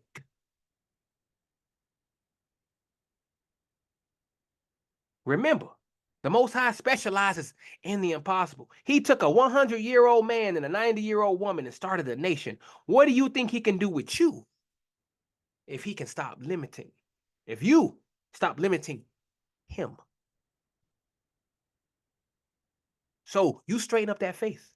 Put away your Ishmael and get ready for your Isaac. Because the Most High is about to blow your mind, family. He's about to turn this world on its upside down.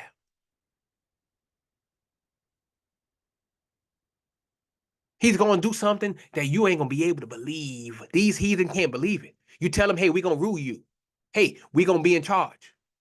Hey, you're going to be bowing down to us. You're going to be building up our stuff. They look at you and laugh. Ha, ha, ha, ha, ha, ha. But they ain't going to be laughing when it happens, family.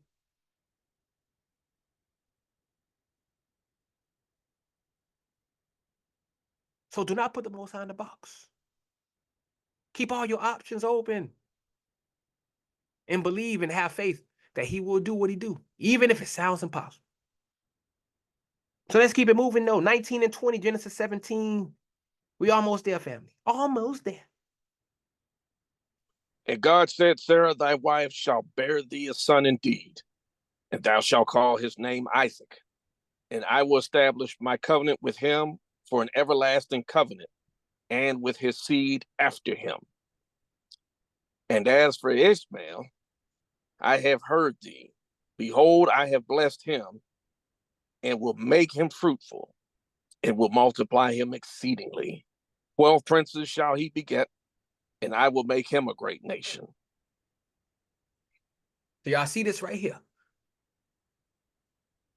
So God said, Sarah, thy wife shall bear thee a son. Most High said, oh, she gonna bear a son.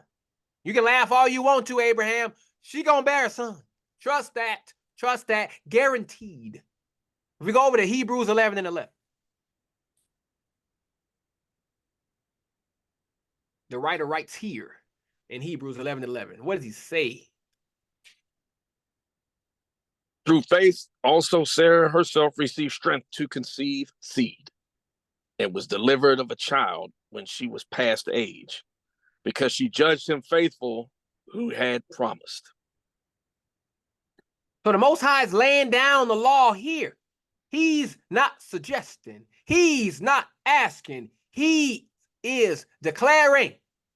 Sarah will bear a son. Will bear a son.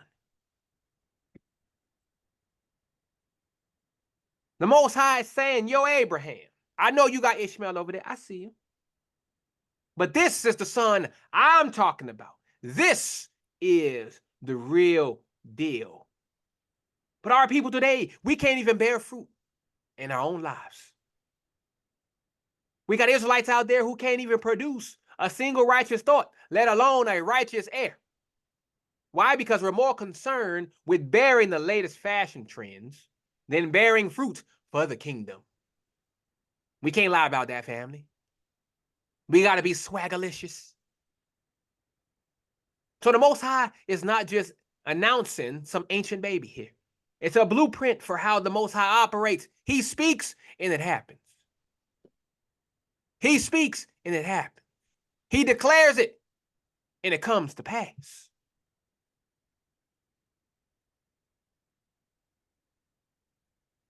Paul talked about it too. Galatians 4:28 here, about who this Isaac was.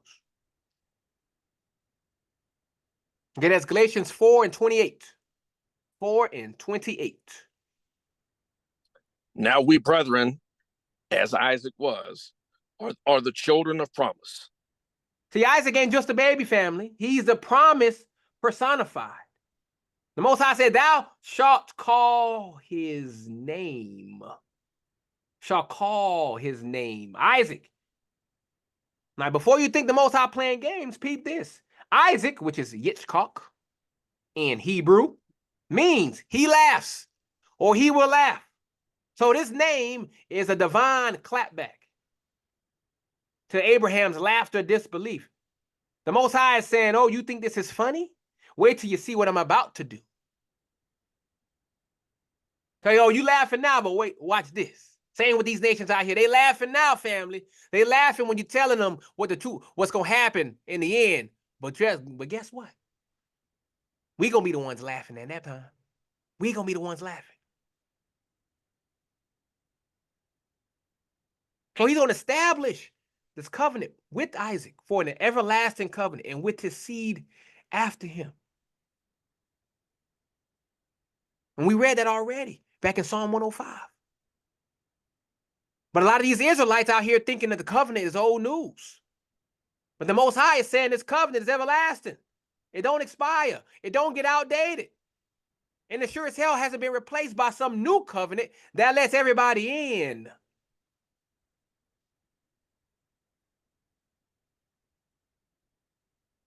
We already know who this covenant with.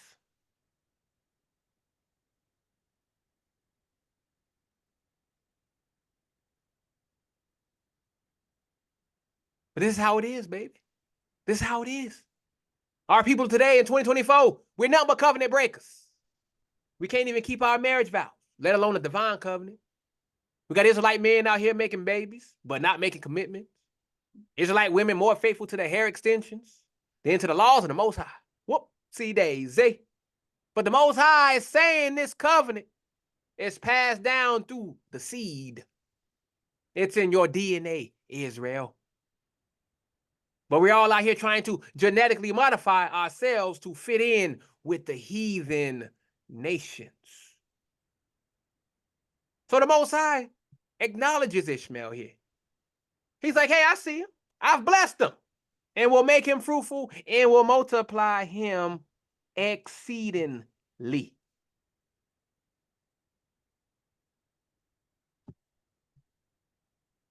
But this right here is a warning shot to the Israelites trying to build our own kingdom outside the covenant, right? Because remember, Ishmael was a symbolization of what? Doing your own thing outside of the Most High's promise. The Most High says he'll bless Ishmael, but guess what? Notice this, no covenant. It's not there. He got princes, but guess what? They're not kings. There's a difference, family. And this is what our people need to get through their thick skulls today. Because we're out here chasing Ishmael blessings. We'll take a worldly promotion over a spiritual elevation any day. We're more excited about multiplying our bank account than multiplying in righteousness. You got Israelites out here thinking they can live like Ishmael and still claim Isaac's inheritance. You want the blessings without the burden of the covenant. You want the rhythm with no blues. The Most High might bless the heathen with worldly success, but only the covenant people get the everlasting promise. Everlasting promise. Everlasting promise. So Ishmael gets a great nation, but Isaac gets the kingdom of God. Big difference, family. But our people today, we are settling for Ishmael's portions. We got Israelites more content with being a big shot in Babylon instead of a royalty in Zion. You'll fight to be the prince of the hood, but you won't lift a finger to claim your position in the royal priesthood. Ooh, ooh, ooh, ooh. Can you hear it?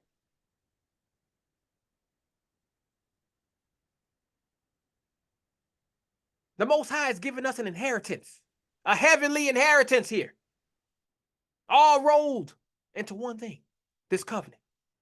But instead of claiming this inheritance, what are our people doing? We're out here playing in the world sandbox, more excited about going viral on social media than we are about being written in the book of life. We're teaching our children how to be social media influencers when the Most High wants to make them nation shakers.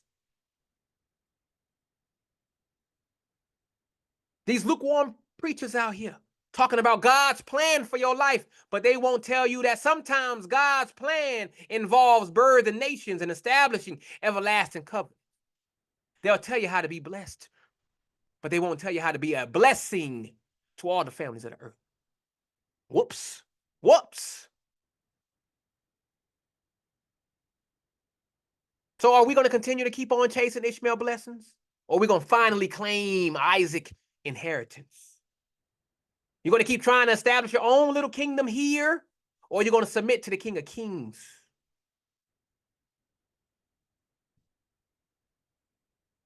This is what the Most High is saying here. What are you going to do, family? Are you satisfied with being a great nation in the world's eyes, or are you ready to be the spiritual powerhouse that the Most High destined you to be? Because it's time for us to stop laughing in disbelief and start laughing in victory. Because the Isaac promise is ours, family. Now we got to go out there and live like it. So let's keep on living with verses 21 and 22, shall we? 21, 22. Genesis 17. I hope this is making sense, family. I hope you guys are getting this, because this is a very, very heavy stuff. But my covenant will I establish with Isaac, which Sarah shall bear unto thee at this set time in the next year. And he left off talking with him, and God went up from Abraham. He went up, went out. So as you can see, it's still saying he's establishing the covenant with Isaac. You see, he's not including anybody else in this covenant. It's just with Isaac. And then it's going to be with Jacob, which comes out to the 12 tribes of Israel, which comes out to you. You see, the Most High is telling you who this covenant with. So I don't know why these Christians keep on trying to say it's not with this. They in this, apparently. It's not favoritism, family. It's just the Most High's election. He chose us. We ain't do nothing to be chosen. He just said, hey, these are going to be my people. That's all it was. He's telling Abraham, I know you got Ishmael, but Isaac is my guy. He's the one I'm working with, period. So if we go to Galatians 3 and 16, another one that the heathen love to misinterpret. Galatians 3 and 16 here. Now to Abraham and his seed were the promises made. He saith not, and to seeds, as of many, but as of one, and to thy seed, which is Christ. See, this covenant is with Isaac. Ain't just about him. It's pointing straight to Christ and our spiritual inheritance. So the covenant is with Isaac, not Ishmael, not the other nations, not your mama, not your pastor, but Isaac. But our people today, we can't even establish a consistent prayer life, let alone a covenant. You got Israelites who can't commit to a Bible study, but they'll binge watch Netflix for 12 hours straight. You're more committed to your social media streaks than to the streaks of obedience the Most High requires. This isn't some ancient family drama here that the heathen will love you to think it is. It's a divine declaration of who's in and who's out. The Most High is saying, I choose Isaac, and through him, Israel. But we too busy trying to be inclusive and politically correct to accept that the Most High is exclusive in his covenant. This is VIP only, family, and we're the only ones with the passes. No one can get in this club but us. If that makes them mad, the heathens mad and angry and pout, so be it. Take it up with the Most High.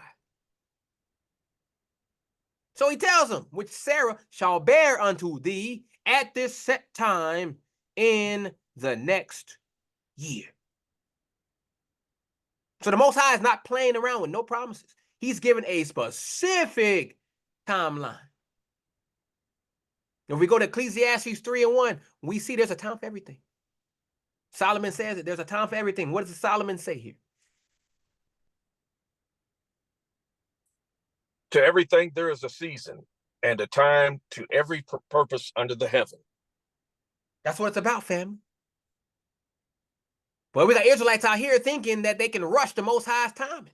He's given a specific timeline. At this time, set time in the next year. The Almighty operates on his own schedule, not yours. But here, today, 2024, we impatient as hell. We can't even wait 5 minutes for a microwave meal, family. I've seen people get impatient for that. I've seen it. Let alone wait on the Most High's perfect timing. We got Israelite men out here trying to force prophecy to fulfill itself. Israelite women trying to birth purpose before its due season. But the Most High, he says, I got my own time. Your blessings, your purpose, your destiny, it's all on his calendar, not yours. But y'all out here trying to hack God's timeline like it's some video game cheat code. Trust me, family, it ain't gonna work. You see what happened already with the Ishmael thing last week. You can't hack it. So the Most High, poof, he gone. He said he left talking with him. Now don't get it twisted. This ain't just some casual goodbye. Left off means kala in Hebrew, which means to be complete, to be finished. The conversation is over because everything that needed to be said was said. It's like when your father drops some heavy wisdom on you and then just walks away. You know the conversation is over and you better have been listening. That's the mic drop moment right there, family. He just went off. He dropped the mic and left. The Most High finishes speaking and just ascends. He doesn't stick around for Abraham's feedback. He doesn't wait for a committee meeting. He just drops the truth and bounces. But our people today, we can't handle that divine silence from him. The moment God stops talking, we start doubting. Ooh, child, I know that's true. You'll listen to gossip all day long, but you can't sit in silence with the Most High for 5 minutes. You're more comfortable with the noise of the world than the quiet presence of the Almighty. You got Israelites out here who need constant signs and wonders, like the Pharisees of old. Constant emotional highs, constant supernatural encounters. But sometimes the Most High speaks and then leaves you to marinate in that word. That's what he did with Abraham. So the Most High said, I've said what I said, I've set what I've set, and I don't need your input or approval. Poof, gone. Like Houdini. He out of there. But instead of standing in awe of this divine decree like Abram did, we're out here trying to negotiate with God like he's some cosmic vending machine. We're more excited about our own plans than we are about his divine blueprint. We're teaching our children to question everything, but we won't teach them to simply trust and obey the word of the Most High. You got these watered down preachers today talking about God is still speaking, but they won't tell you that sometimes God speaks, sets a time, and then leaves you to walk it out in faith. They'll tell you how to hear God's voice, but they won't tell you how to obey when his voice seems silent.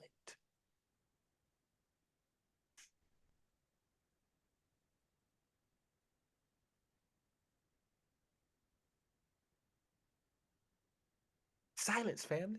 Can you be comfortable in the silence? Do you need a sign every 5 minutes that the Most High is here, that the Most High is listening? Do you need that? Or are you content with living in the silence of his word? He already gave you his word, family. You just got to trust and believe it. It's already been said, family. But you got to have faith and believe that it's going to come true. So what you going to do, family? You're going to keep trying to establish your own covenants? Or are you going to submit to the one the Most High has already established? You're going to keep trying to rush his timing, or you're going to trust his divine calendar? You're going to keep needing constant spiritual babysitting, or you're going to learn to walk by faith even when God seems distant?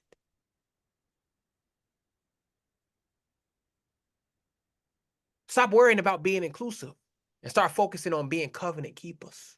Stop trying to make the Most High fit into your schedule and start aligning yourself with his divine timetable. Stop demanding constant supernatural experiences and start just walking out the word he's already given you. He already written it down, family. It's right here. We're reading it right now.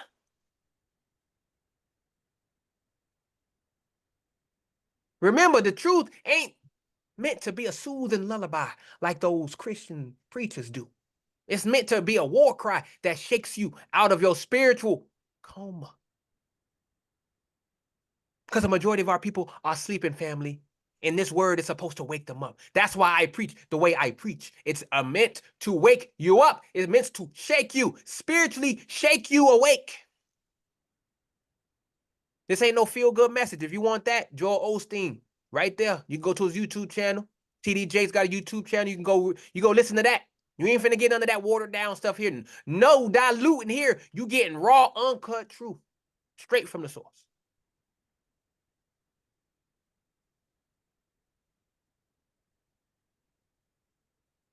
So for y'all out there, it's time for you to stop acting like the Most High's promises are some vague, feel-good platitudes like the Christians tell you it is.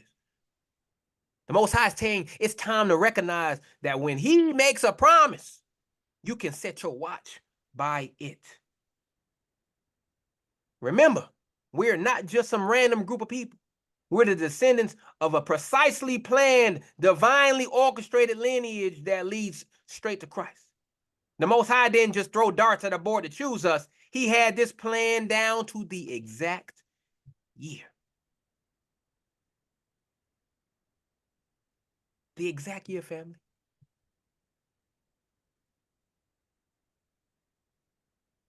These two verses is not about some ancient conversation or a long ago promise. It's about the sovereign choice of the Most High, his perfect timing, and his expectation that we walk by faith even when he seems silent.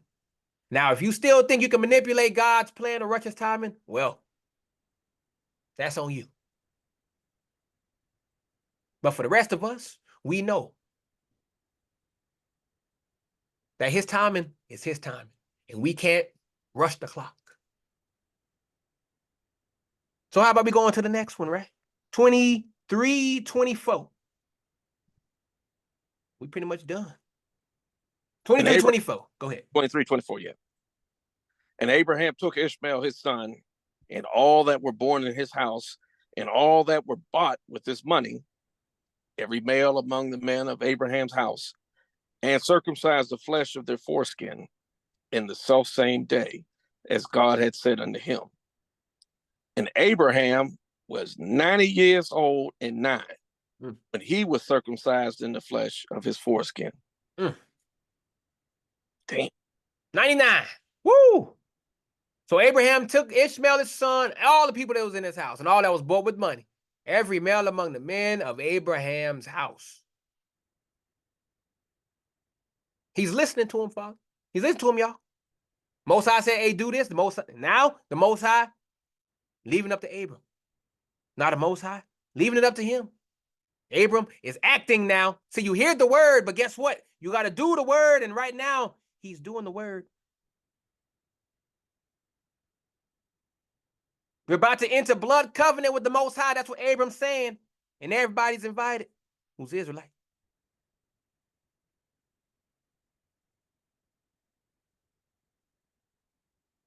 Abraham didn't just obey for himself. He made sure his whole household was in line. But today, we can't even get our own act together, let alone lead our own families.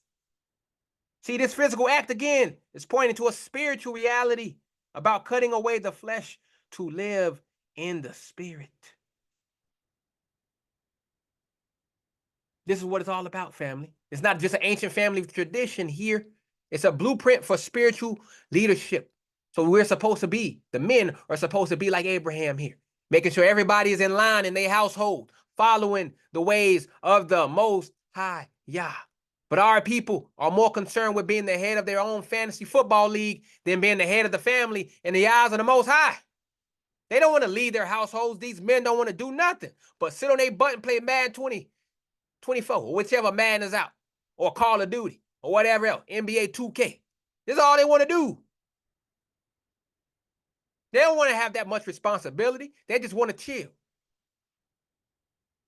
So Abraham took the responsibility for everyone under his authority. But we too busy trying to be independent and do our own thing to understand the concept of covenant responsibility. As James 1:22 says before all the time.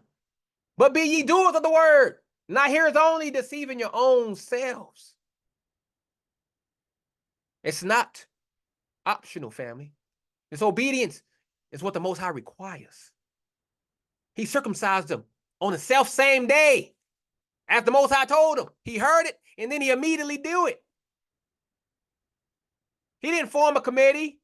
He didn't wait. He didn't take a poll on social media. He obeyed in the self-same day.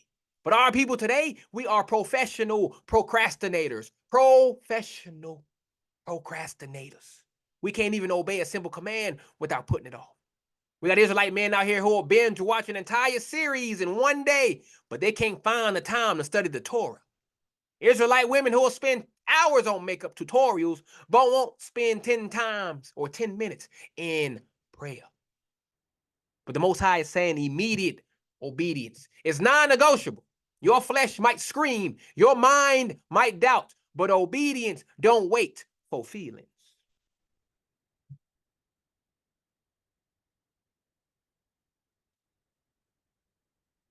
So Abraham was 99 years old, y'all. 99 years old. He's right there. He's at 99%, just like that. When you're downloading something, it's at 99%. It's almost done, right? It's almost done. One more. You're on the cusp of a major upgrade. So go over to Ecclesiastes 12:1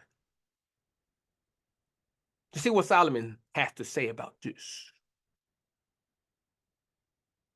Again, that's Ecclesiastes 12:1. Watch this. Remember now thy creator in the days of thy youth, while the evil days come not, nor the years draw nigh, when thou shalt say, I have no pleasure in them. Now, this right here is a knockout punch to all your excuses. Abraham was 99 years old. He could have said he was too old, too set in his ways, too important to go through this painful process. But guess what? He did not.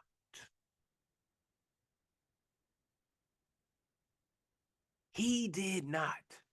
But our people today, we are full of excuses. I'm too young to serve God. I'm too old to change. I'm too busy to pray. You got Israelites who out there are thinking they are too sophisticated for the ancient ways, too educated for simple obedience. You got 20-year-olds acting like they're too old to start serving the Most High, and 60-year-olds acting like they're too young to take spiritual responsibility. If a 99-year-old man can undergo circumcision, what's your excuse for not cutting away the flesh of the disobedience in your life? The Most High is saying, family, I don't care about your age. I don't care about your status or your comfort. When I say cut, you cut. But instead of submitting to this divine operation, which is what this act of disobedience or obedience is being symbolized as, we're out here trying to negotiate our way out of obedience. We're more concerned with our own comfort in 2024 than with covenant compliance. We're teaching our children to question authority, but we won't teach them to submit to the ultimate authority. You got these soft preachers talking about God's love, but they won't tell you that love often requires a knife. They'll tell you how to feel good about yourself, but they won't tell you how to cut away the things that are separating you from the Most High. This is a wake-up call, Israel. How many of us have been dragging our feet on spiritual obedience? How often have we heard the Most High's command and said, I'll get to it when I'm ready? It's time to stop acting like the Most High's commands or suggestions. It's time to recognize that when the Most High says jump, we don't ask how high. We're already in the air.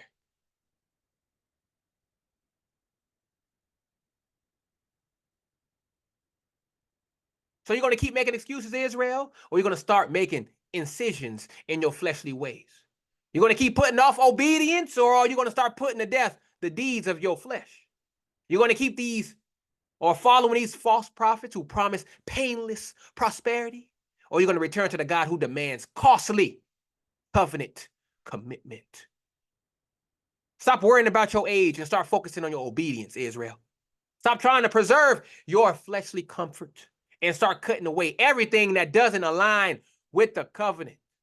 Stop binge watching shows about fake transformations and start undergoing the real painful transformation the Most High demands.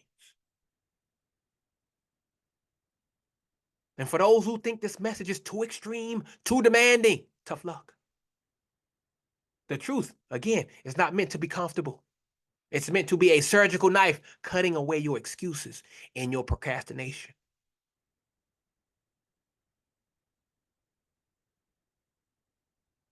So there's two verses. It's about immediate, costly, all-encompassing submission to the demands of the covenant. This is what it's all about. Immediate action. And if you don't cut away your disobedience now, you might find yourself permanently cut off from the covenant. You do not want to be in outer darkness, family. There's no coming back from that. Poof, you're gone, no longer existing.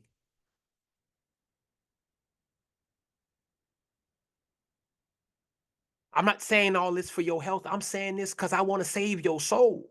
I want you to save your soul. I want you to save your children's souls. Because that's what's in the balance here if you do not obey.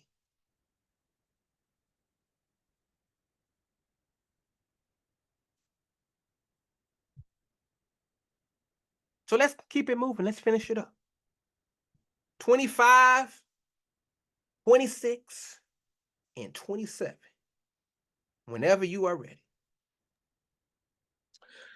And Ishmael, his son, was 13 years old when he was circumcised in the flesh of his foreskin. And the selfsame day was Abraham circumcised, and Ishmael his son. And all the men of his house, born in the house and bought with money of the stranger, were circumcised with him. So we got here Ishmael, 13 years old, when he was circumcised of the flesh of his foreskin. So Ishmael was just hitting his teenage years and he's already getting circumcised. But look at our youth today in 2024. What are they doing? They can't even cut out an hour TikTok to study the Torah. Like that's what most of our kids are doing. This is what most of the generation is, this young generation is doing. We got these young Israelites out here who think they're too young to serve the Most High, but they're old enough to serve every lust of the flesh. These young pregnancies, y'all seeing them. I know y'all see them. They're getting younger and younger. 13-year-old women, Israelite women getting pregnant. 13-year-old Israelite men, young boys, becoming fathers.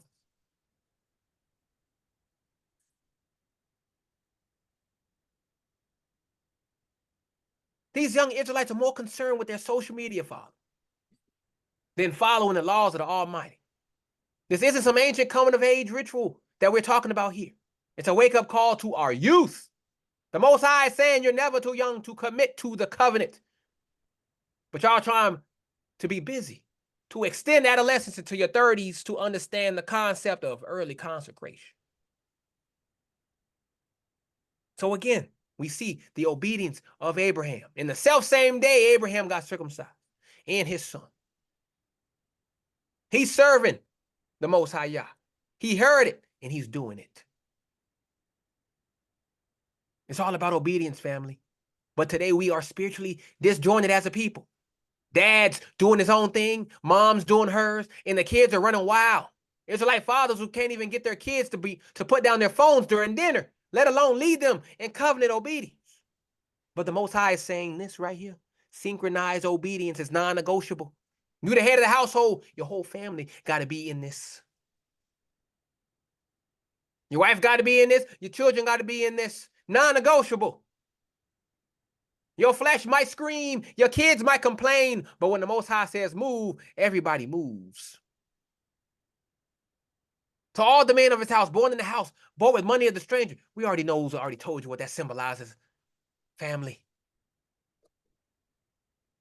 Already symbolizes. If we go over to 1 Corinthians 7, 20 through 22, see what it says.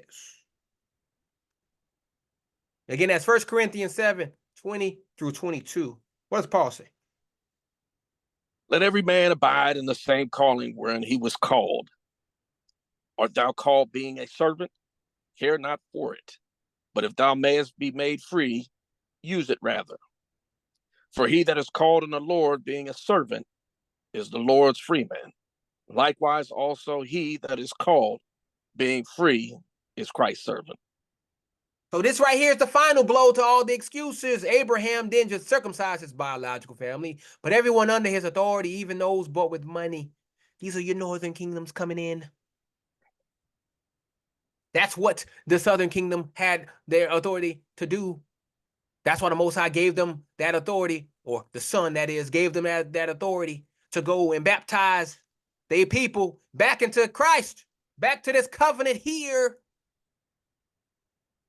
This is what it's alluding to. This is the foreshadowing.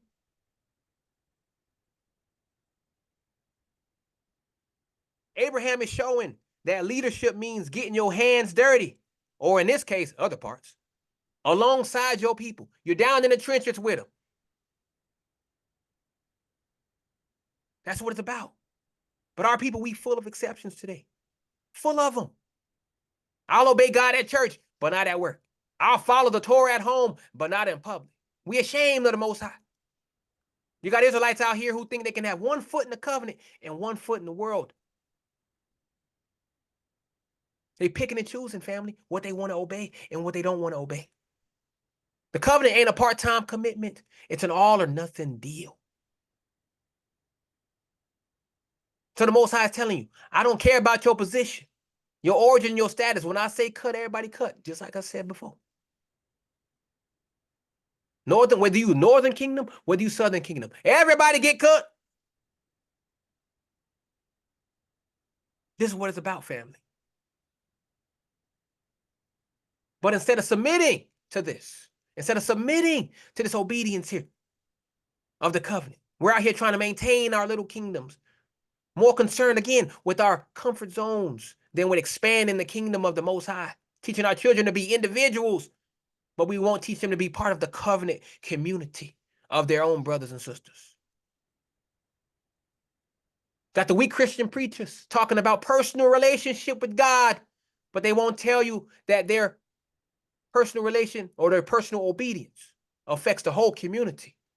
They'll tell you how to get your personal blessing just for you, but they won't tell you how your disobedience can bring a curse on your whole household. Hello?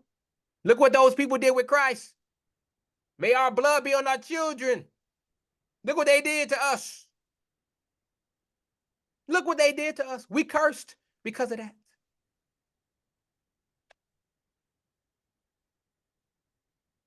So the Most High is asking you, you're going to keep making exceptions or you're going to start making examples?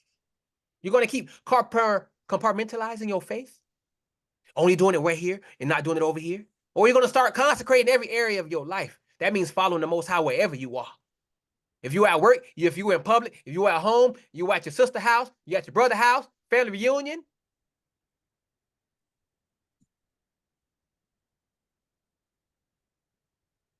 That's what the truth is, fam.